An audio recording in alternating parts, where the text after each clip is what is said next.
안녕하세요. 저는 2019년까지만 해도 저축은 전혀 안 하고 축하드립니다. 해외여행과 쇼핑을 좋아하던 사람이었습니다. 그러면 이제 30대 초반까지는 네, 그죠. 그걸 안 했다가 이제 30대 이제 초반 직후 이제 내가 이러면 안 되겠다라는 생각이 든 거죠. 20년 4월에 나홀로 해외여행을 위해서 항공권을 6개월 전에 끊어놨지만 코로나가 유행하면서 항공권을 취소한 이후로 삶에 낙이 없어졌다가 근데 이게 오히려 코로나가 많은 분들을 좀 바꿔줬어요. 정말 많이 해외여행을 끊었더니 저축이 되더라 이런 사람들이 생각보다 많아졌고. 이분도 그렇죠. 코로나 아니었으면 아마 지금도 해외에 있을걸요 지금. 그리고 이제 내가 집에만 있었잖아요. 네. 집에만 있으니까 왜 통장에 돈이 쌓이지? 약간 이런 사람들이 그러니까 그게 어떤 분들은 당연한 거야 그러는데 그런 분들이 이제 처음 겪는 왜 내가 통장에 돈이 있지? 약간 이런 느낌. 그러다 보니까 이제 할 게 없으니까 이제 주식도 한번 관심이 가진 거죠. 그래서 수중에 있는 돈을 얼마는 안 되지만 20년 2월이니까 이제 최저점이죠. 최저점에 주식 사고 코로나 딱 터지고 나서 98%의 수익으로 매도하면서 거의 2배가 됐네. 재테크에 대해서 관심 이거 안 생길 수가 없습니다. 이렇게 되면은 이제 내가 그동안 이거 왜 갔지? 의미 없는데 왜 이렇게 불려가지고 가면은 이제 1등석 타거든. 지금은 이코노미 탔는데 이거 불려가지고 가면 1등석인데 하면서 이제 목표가 이제 돈을 벌자가 되는 거죠. 아니 저도 이랬습니다. 저도 옛날에 돈 다 쓰고 그러다가 대학생 2학년 때부터 정신 차려가지고 이렇게 하긴 했거든요. 자 부동산도 관심 생기고 하면서 저희 채널도 봤는데요.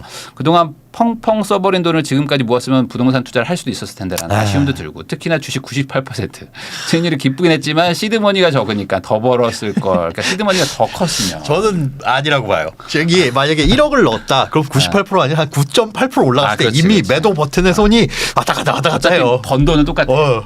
그러니까 1,000만 원 넣어놓고 1년 동안 그냥 무심코 있었던 거랑 1억 넣어놓고 매일 쳐다보는 거랑 어제 번 돈은 똑같다. 이게 그 20년 30년 막 장기 투자하는 거 이런 게 사실 주식시장에서 거의 불가능한 게 한 1년만 지나도 수익률이 10% 20% 왔다 갔다 한다. 근데 그 사이즈가 커져 있으면 사람이 심리가 안 돼요. 근데 반면에 이제 부동산은 이게 내가 집 살고 있다가 매일 복덕방 가가지고 집 얼마 올랐어요 이러다가 팔까 뭐 이런 생각 안 하잖아요. 떨어지면 떨어졌다고 뭐 내가 살고 있는 집 손절하고 이런 경우는 없으니까. 그러니까 이게 그 최근에 이제 부동산 투자하시는 분들은 아실 텐데 막 지금 막 이스라엘 전쟁 터지고 막 지금 뭐 엔비디아 막 터지고 막 이러잖아요.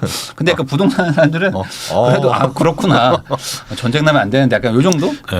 근데 사실 이게 실시간이었다면은 막 여기도 요동을 쳤었을 텐데 그렇죠. 그런 게 아니다 보니까 사실 똑같은 건데 괜히 마음이 좀 편한 거. 자 시드를 모으기로 결심하고 22년도부터 본격적으로 가계부 쓰면서 짠테크를 하게 됐는데 월 160씩 저축하고 23년에는 165만 원씩 저축하면서 올해는 170만 원 저축이 목표입니다. 그러니까 매년 이렇게 올리는 것 자체도 사실 쉬운 건 아니에요. 자 앱테크를 21개를 돌린다. 배터리가 충난다. 이 생활비에 보태고 있다. 이거 한번 여쭤봐야 되겠다. 얼마를 버는 거지? 21개는? 21개로 한 21만 원 벌 수 있나? 한 달에 앱 하나에서 1,000원 벌면 많이 버는 거 아니에요? 보통 이제 만보 이렇게 저는 해가지고 안 해봐서 모르겠는데 거의 몇백 원 몇십 원인데. 근데 저는 이거는 안 하는 게 맞는 것 같아요. 이게 21개를 돌리는 시간만 해도 뭐 몇 시간은 될 것 같거든요. 그러면은 그 시간 거기다 더 신경 쓰는 거 하면은 차라리 다른 거 단기 알바 하는 게 맞지 않나. 현재 고물가 때문에 손이 떨리지만 한 달에 70만 원 이상은 안 쓰고요. 해외여행은 접었지만 국내 여행은 연 2회 정도로 가고 국내 연 2회는 뭐 괜찮습니다. 이 정도는. 가서 또 뭐 얼마나 쓰느냐인데 진짜 호캉스 이러면서 막 그렇게 뭐 대단한 게 아니니까. 그리고 이제 해외여행은 뭐 3박 4일 뭐 4박 5일 막 6박 7일 이렇게 가지만 국내는 뭐 1박 2일 뭐 이렇게 가니까. 이 여행이란 게 더 무서운 게 해외여행을 한번 가면 일단 자주 가는 게 아니다 보니까 한번 갔을 때 제대로 놀아야 된다는 생각에 그렇죠. 그리고 안 쓰면 더 좋은 건데 그냥 싸게 살 수 있는 기회가 있으면 면세점 같은 거. 간 김에 써야죠. 간 김에 사요. 우리가 평상시에 이번 주는 양주나 살까 이런 생각 안 하잖아요. 근데 해외여행 가면 그 양주가 면세되고 뭐하고 싸다라는 생각에 뭐 그냥 한번 살까? 기왕 나온 거 이런 식으로 소비가 늘어나다 보니까 굉장히 저게 또 무섭습니다. 뭐 30만 원짜리를 20만 원에 사면 10만 원 벌었다라고 생각하지만 아니다. 내가 20만 원 나간 거지라고 생각을 해야 되는 거죠. 제가 이제 궁금한 건 이제 이런 거죠. 이제 결국에는 뭐 이제 이 돈을 가지고 무언가를 하고 싶은데 어떻게 해야 되느냐. 거기다가 이제 예전에는 이제 돈을 많이 쓰다 보니까 연말정산에서 막 돌려왔죠.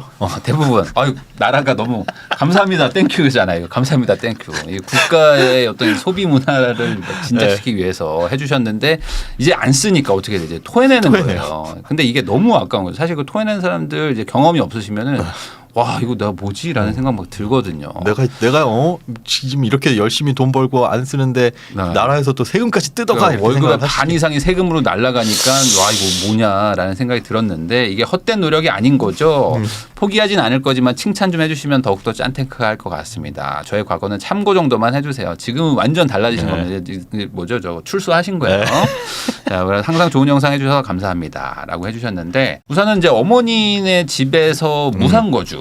그러니까 이제 어머님 집에서 그냥 공짜로 사는 네, 거죠. 같이 거주하시는 건 아니고 이제 이분하고 본가하고 이분 일하시는 거하고는 지역이 좀 떨어져 있는데 네. 그 일하시는 곳에 월세도 비싸고 하다 보니까 어머님이 조금 여유가 있으시니 거기에 집을 하나 얻어서 네. 사서 여기에서 이제 무상으로 거주를 하고 다만 있는 뭐 지하철이 상황입니다. 없어가지고 이제 출근 오래 걸리니까 이제 차를 한 대 네. 구매를 했다. 뭐 차가 뭐 좀 더 싼 거였으면 좋았겠지만 뭐 이미 샀으니까 네. 뭐 이거를 뭐 지금 정리한다고 하는 건 의미는 없을 것 같고 단기간에 모으기 힘들 뿐 모으지 못하는 건 아닌데 이제 다만 자신이 이제 생겼어. 고양이가 이제 있기 때문에 고양이는 뭐 이제 내가 안 키울 수가 없으니까 네. 이거 말고는 다 포기할 수 있다라고 해주신 분인데 한번 통화해서 여쭤보도록 하겠습니다. 여보세요? 아, 네, 안녕하세요. 털린 거지님. 안녕하세요. 네, 안녕하세요. 우선은 저 사연 보내주셔서 감사드리고요. 네. 예전에 이제 욜로로 이제 사셨지만 어쨌든 지금은 이제 개가천선 하셔가지고 지금은 이제 또 바짝 모으고 계시잖아요. 네. 네, 다시 한번 축하드립니다. 네. 근데 20대 때 왜 네. 그렇게 여행을 많이 가게 됐어요? 뭐 20대부터 계속 다녔던 건 아니고 네. 제가 초반에는 이제 얼마 안 되는 월급 가지고 이제 대학원을 다녔고요. 예. 이제 해외여행을 다닌 건 2017년부터 다녔었는데 네. 네. 왜요? 그때 이제 주위에 친구들이 가자고 처음에 이제 얘기를 해서 같이 다녔다가 네. 아, 너무 재밌어가지고 재밌죠. 네. 네. 돈 쓰는 재미가 최고거든. 네. 그 친구들은 뭐 해요 지금? 지금 사실 연락을 안 해서 잘 모르겠습니다. 알겠습니다. 손절했어요? 네. 그래, 그럼 결국에 네? 뭐 좋은 경험을 많이 쌓았다 정도로 이제 뭐 이제 정리하면 될 것 같고. 네네네. 그리고 앞으로 이제 열심히 저축하시고 하는 건 다 좋은데 우선은 지금 앱테크를 왜 그렇게 많이 하시게 된 거예요? 이게 숫자만 많을 뿐이지 제가 거의 만보기 앱으로 하는 거라 가지고요. 네. 이제 한 번 걸으면은 그냥 이 21개 앱에서 다 쌓이는 거라서. 다 그래요? 만보기. 네네. 돈을 혹시 좀 버나요 이게? 얼마 안 벌어요? 해봐가지고. 정확히 제가 계산을 안 해봤는데 이번에 제가 월급이 많이 털리고 나서 앱테크 수익으로 사실 좀 많이 버틴 것도 있었거든요. 그렇게 나와요 돈이? 그럼 나도 해야 되겠네. 근데 큰 금액은 아니에요. 그러니까 뭐 10만 원, 10만 원 10만 원 정도? 미만인데, 네네네. 그래도 안 하는 것보단 좋은 것 같아가지고, 일부러 여기에 시간을 쓰는 건 없고. 그러면. 네, 많이 쓰지는 않아요. 어느 정도 쓰십니까 시간을? 왜냐면 이게 굳이 뭐 큰 돈이 아니라면은 이거를 네. 위해서 막 내가 신경 쓰고 뭐 뭔가 이렇게 막 계속 뭔가를 막 클릭해야 되고 뭐 이런 것들이 있다면 안 하는 게 낫지 않을까라는 생각이 들어가지고. 자기 전에 1시간 정도만 하는 것 같아요. 한 시간에 10만 원은 아닌 것 같은데요. 이거는 한 달에 30시간을 써가지고 10만 원 벌 거면 3천 원인데 네. 그거는 아닌 것 같습니다. 야, 뭐- 차라리 그냥 주말에 하루 네. 날 잡아서 일을 하는 게 낫지 그럼 않을까. 날 잡아서 배달만 하더라도 그 정도는 버는데 제가 봤을 때 네. 이거는 좋지 않은 것 같아요. 네, 이거는 좀 안 하시는 게 우선 알겠습니다. 좋을 것 같아요. 왜냐면 이제 내 시간이 좀 비싸게 그 돈으로 바꿀 수 있어야지 나한테 유의미한 건데 이건 너무 저렴하네요. 네네. 그러니까 이건 안 하는 게 좋을 것 같고 자 그다음에 이제 네. 아까 질문하셨던 것들 중에서 보니까 이제 연말정산 토해내는 거에 대해서 되게 스트레스다라고 하셨는데 네. 네 이게 이제 소비를 끊고 나니까 이제 이런 일들이 이제 발생한 거죠. 네, 맞아요.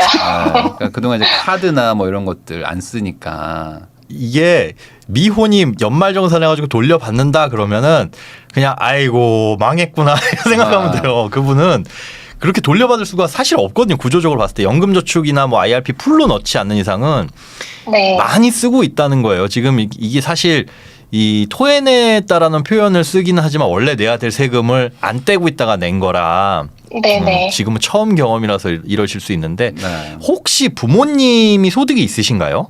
네, 두 분 다 그러세요? 아직 활동을 하고 계셔가지고. 저는 예전부터 그 결혼할 때 한 번 빼고는 연말정산에서 돌려받아본 적이 없어요. 한 번도 살면서 항상 뱉어내기만 했었는데 그게 네. 훨씬 더 본인한테 좋은 겁니다. 그러니까 이거는 그냥 원래 낼 세금을 내가 내는 거고 국가는 절대 네. 세금을 그냥 깎아주지 않거든요. 그렇죠. 나한테 무언가를 가져갑니다. 세금 대신에. 그러니까 이거는 네. 그냥 낸다는 거를 좋게 생각하시고 이거 안 내려면은 아마 한 카드 한 2, 3천만 원 쓰시고 뭐 이거저거 막 보험 들고 막 할 게 엄청 많을 거예요. 네. 그러니까 그냥 이거는 그냥 낸다, 아니 더 내는 게 아니고 원래 12달치가 이제 원래 더 걷어갔어야 되는데 네. 좀 덜 걷어간 덜 거죠. 되죠. 네네. 왜냐면 본인이 조금 더 카드나 이런 걸 더 쓸 거라고 예상을 하고 국가가 좀 덜 걷어간 건데 그냥 얘가 생각보다 열심히 사네 해서 이제 걷어갈 거 걷어갔다라고 생각하시면 좋을 것 같아요. 나중에 결혼하시고 네. 아이 낳으면 매번 환급 받을 겁니다. 그러면 네. 이제 환급 받을 일이 많은데 네. 반대로 환급 안 받아도 되니까 돈 안 나갔으면 좋겠다라고 생각할 일이 많을 거예요 앞으로. 맞아요. 네. 뭐 교육비에 이런 거 생각하면은 이거 장난 아니거든요. 네, 그러면 이제 요거를 그래도 소장님이 조금이라도 좀 아낄 수 있는 방법 있으면 좀 알려주면 좋을 것 같아요. 연금저축이나 IRP 같은 경우에는 사실 진짜 노후 대비 차원에서 요 정도 해가지고 효율은 좋거든요. 그러니까 내가 100이란 돈을 냈을 때 16만 5천 원을 돌려받을 수 있는 거니까 다만 그것만 네. 가지고 너무 많은 돈이 들어가면 돈이 묶인다는 최악의 단점이 있으니까 진짜 뭐 한 달에 없어도 되는 돈 뭐 앱테크 해가지고 번 돈이 얼마 그래, 그거 10만 원 차라리. 그래 그 한 달에 뭐 5만 원 요 정도만 부어도 1년에 60만 원이니까 돌려받는 돈은 한 7만 5천 원 정도 뭐 요 정도 돌려받겠네요. 뭐 10만 네. 원가량 뭐 이 정도 돌려받을 것 같은데 그 정도도 괜찮다. 조금 수익을 내려면은 그 정도로 하고 한 5만 원에서 10만 원 정도 사이. 지금은 당장에 네네. 이제 돈 모으기 이제 시작하셨잖아요. 네. 당장 돈 모으는 거 그렇게 하고 나중에 현금이 많이 쌓이면 그 돈 많으신 분들은 그런 것도 하더라고요. 벤처 투자 기업에 대한 예, 소득공제. 그런 것도 하죠. 예. 그런 것들 안전한 상품 중에 그런 것도 있어요. 이제 벤처 기업에 대한 투자를 하는데 1,000만 원을 투자하면 1,000만 원을 다 소득에서 빼줍니다. 100%. 벤처 기업에 그냥 안전하게 돈만 빌려주고 그냥 채권으로 회수하는 게 있어요. 그 벤처 기업도 그 돈 빌려다가 아무런 투자도 안 하고 그냥 은행에만 넣어놓고 저희는 그냥 이 돈 갖고만 있을게요 하는 약간 페이퍼 컴퍼니 같은 느낌. 이게 합법적인 어떤 어떻게 보면 탈세한 수단인데 그것도 돈 많게 모였을 때 그러니까 지금은 어쩔 수 없어요. 지금 소득에서는 그냥 뱉어내는 게 당연한 거다. 이 정도로 네. 생각을 하시고 우선 요 지출을 보면은 뭐 고양이한테 10만 원이나 들어가나요? 저희도 고양이를 키우긴 하는데. 그래요? 고양이 네, 키우세요? 저도 고양이가 하나 있는데 이게 고양이한테 이제 저희 고양이가 나이가 좀 많아가지고요. 이제 나중에 이제 병원비 좀 많이 들어갈까봐 제가 그냥 모으고 있는 거예요. 네네. 그러니까 뭐 저도 고양이를 키우는 입장에서 뭐 고양이가 돈이 들어가는 건 뭐 어쩔 수 없겠죠. 이제 뭐 그죠. 가족이 됐으니까. 그런데 이제 만약에 이제 이 영상 보시는 분들 입장에서는 이제 반려견이나 반려묘 키우는 거는 정말 조심해야 된다. 처음에. 경제적으로도 시작하시기 전에 돈 많이 드셨죠. 네. 그냥 애기 하나 키우는 거라고 맞아요. 봐도 뭐 무방하지 않나 네. 정도의 그런 거기 때문에 이제 귀여운 건 귀여운 건데 이게 돈으로 생각하면은 그냥 애기 하나 생기는 거라고 생각해도 될 것 같고 이 가족계 친목계 이건 뭐예요? 가족회는 저희 형제들끼리 돈 모아서 이제 부모님한테 선물이나 아니면 병원비 보탤 때 소소하게 하려고 이제 많이를 모으는 위해서. 거고요. 네. 친목계는 이제 친구들이랑 이제 정기적으로 모일 때 식비로 쓰려고 모으고 있는 거예요. 근데 뭐 지출을 봤을 때 뭐 조금 더 줄이면 좋긴 하겠지만 많이 줄이기가 쉽지는 않아 보이긴 합니다. 아무리 다른 거 봤을 때. 그래서 결국에 뭐 특별하게 문제는 없으신 문제는 건데 없어요. 다만 이제 그 지난 어떤 그 시절에 썼던 게 조금 좀 아쉽다. 그런 걸 볼 수 있을 것 같고 이 자산을 봤더니 지금 예적금 한 6천 정도 모으셨는데 주식도 지금 어쨌든 하고 계시네요 여전히. 네. 수익은 나고 있어요 지금 주식은? 이제 왔다 갔다 하고 있지만은 계속 나고 있어요. 그래요? 훌륭하네요. 네. 그러면은 주식을 하시는 것도 괜찮을 것 같은데 네. 농담이 아니고 저는 이제 부동산 투자를 하게 된 계기가 주식이 너무 어려워서 주식보다는 좀 부동산이 낫겠다 해서 온 건데 사람마다 또 주식이 잘 맞는 분들도 있어요. 그런데 저는 좀 타이밍이 잘 맞았다고 해야 되나요? 그래서 지식이 따로 있는 건 아닌데 운이 좋았다. 매수할 때 타이밍이 좋았던 것 같아요. 그래도 뭐 네. 어쨌든 지금 꽤 한 3, 4년간 수익이 나고 있는 거면 그동안 어려웠던 장들도 있으니까 네. 한번 공부해 보시는 것도 뭐 나쁘진 않을 것 같아요. 우선은. 네. 그리고 이제 저 금현물은 뭐죠? 저거는 그냥 뭐 실물을 뭐 갖고 있는 거예요? 금? KRX 해가지고 금시장에서 네네네 그걸로 그냥 괜찮은데 지금 마인드가 괜찮은데요. 나는 또 금 현물이어서 금반지 이런 거 사 모으는 줄. 저는 그래서 그거 하지 말라고 그러려고 했는데 KRX까지 알아보신 거 보면은 나름 또 공부도 하시는 것 같은데. 그러게요. 네. 네, 주식을 한번 해보시는 것도 전 나쁘지 않을 것 같아요. 주식 비중을 조금 더 늘리는 것도. 네. 그리고 금현물은 뭐 굳이 제가 봤을 때 이 정도는 안 가지고 계셔도 되지 않을까. 지금 아직 뭐 자산 배분을 하실 필요는 없는 정도니까. 네네. 지금은 그냥 뭐 하나에 좀 집중하셔서 하시고 그리고 나서 나중에 뭐 자산이 뭐 연봉의 한 10배 이상 된다. 그때쯤 되면은 이제 조금씩 좀 배분하시면 되지 않을까. 다만 좀 주택 청약은 좀 고쳐야 되지 않을까. 네, 청약 같은 경우에 지금 그런데 나중에 어떤 청약을 넣을지에 따라서 달라지기는 해요. 그런데 만약에 공공주택에 넣으신다라고 한다면 지금 2만 원씩 넣고 있는 거 10만 원을 올리긴 해야 되는데 그래도 80만 원이면 다른 분들 쫓아갈 수가 없습니다. 지금 올려봐야. 그럼 차라리 저는 현실적으로 봤을 때 청약을 그 민영주택 쪽으로 접근을 해서 추첨제 쪽으로 접근을 하시거나 아니면 뭐 이제 결혼 이후로 생각해가지고 뭐 일반 공급도 생각해서 10만 원씩 넣으신 건 좋은데 저는 못 따라잡을 것 같아요. 그건 어차피 못 따라잡을 것 같아서 민영주택 쪽으로 아예 가닥을 잡고 민영주택은 그냥 공고일 이전에 돈 한꺼번에 목돈 넣으면 되거든요. 웬만한 지역에 85제곱미터 정도면은 뭐 300만 원 정도면 충분하니까 그렇게 봐서 그거 공부하셔서 집은 언제쯤 사실 이런 계획들은 세우셨나요? 딱히 세운 건 없어요. 일단 그럼 1억만 모으자. 네, 일단은 목표는 저희 영상 보셨으면 아시겠지만 일단 1억 모으자 해서 열심히 달렸다가 1억당 모았는데 세상은 어제와 똑같아서 현타와요 이런 분들 많이 있었거든요. 1억 모으고 모아야 돼요. 그 다음에 또 2억 모아야 돼요. 뭐 3억 모아야 돼요. 이러신 분들 많아요.